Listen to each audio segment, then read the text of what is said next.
बिहार विधानसभा चुनाव के ऐलान में भले ही देरी हो रही हो, मगर महागठबंधन में बेगूसराय की 7 सीटों को लेकर ऐसा समीकरण बन रहा है जो एनडीए के लिए जबरदस्त चुनौती पेश कर सकता है। भरोसेमंद सूत्रों के मुताबिक बेगूसराय जिला में सीटों को लेकर महागठबंधन पिछली बार की तरह ऐसा फुल प्रूफ समीकरण तैयार कर रहा है कि परिणाम फिर से दोहराए जा सके। गौरतलब है कि साल 2015 के विधानसभा चुनाव में बेगूसराय जिला में एनडीए का खाता भी नहीं खुला था और वहां 7 सीट पर चुनाव हार गई थी। महागठबंधन के प्रत्याशियों ने सभी 7 सीटें जीतकर इतिहास रच दिया था। महागठबंधन के रणनीतिकार कुछ ऐसा ही राजनीति चक्रव्यूह फिर से बना रहे हैं। इसके लिए विभिन्न प्रकार से सर्वे भी करा लिया गया है कि कौन सी सीट से कौन सी पार्टी और उम्मीदवार जीतने की स्थिति में है।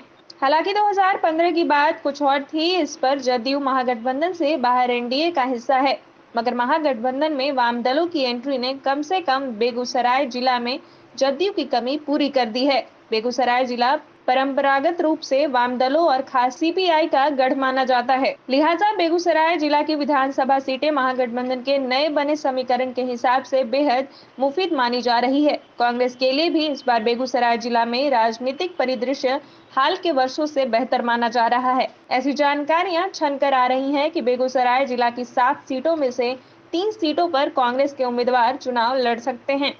इनमें बेगूसराय, सदर, बछवाड़ा और मटिहानी सीट का नाम आ रहा है, जहां से कांग्रेस के उम्मीदवार चुनाव मैदान में होंगे। सीपीआई के खाते में तेघड़ा और बकरी की सीट करीब। सीपीआई बीते लोकसभा चुनाव में कन्हैया कुमार को मिले वोटों के आधार पर दावेदारी कर रही है। हालांकि सीपीआई की दावेदारी पर राजद के रसाकसी चल रही है, लेकिन सीपीआई को भरोसा है कि राजद अंततः उनकी दावेदारी को मान लेगी।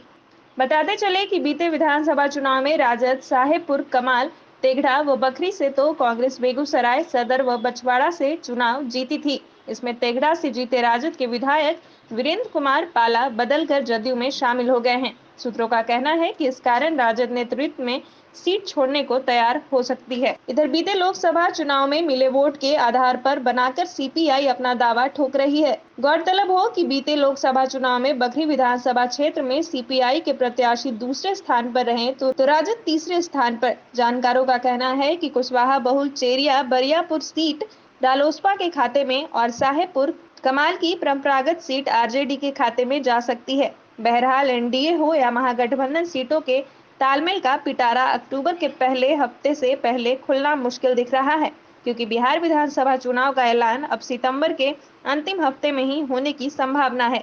बेगूसराय से वरिष्ठ पत्रकार विनोद कर्ण की रिपोर्ट। अगर आपको हमारा वीडियो पसंद आया हो तो इसे लाइक करें, सब्सक्राइब करें और साथ ही बेल आइकन दबाना ना भूलें।